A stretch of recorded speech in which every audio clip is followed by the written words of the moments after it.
Now, on a related matter, Madam President, this week the Senate is considering the National Defense Authorization Act.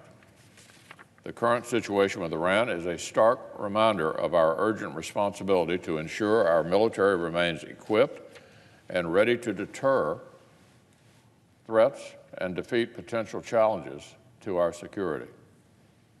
When we pass the NDAA this week, the Senate will extend a 58-year tradition of authorizing the resources that U.S. forces need to stay on the cutting edge.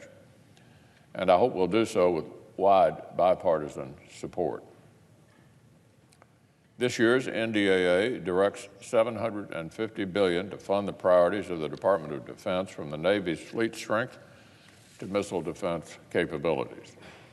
It increases procurement for critical weapon systems, doubles down on research and development of next-generation technologies, and makes new investments in training and support services for service members and their families.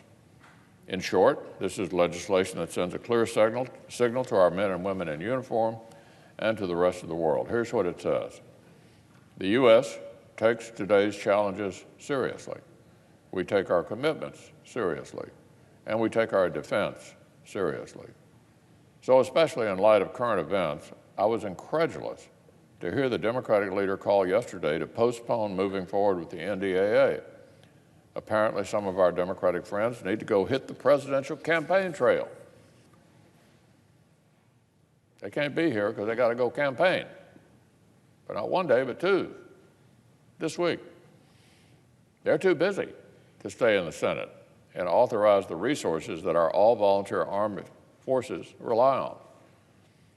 Postpone legislation on national defense to accommodate the presidential race in the middle of this ongoing crisis overseas? Come on. Come on. I'm sorry our Democratic friends feel compelled to skip out so they can compete for the favor of the resistance. The rest of us, the Republican majority, we're going to be right here. We're going to be right here working and voting to make America stronger and safer.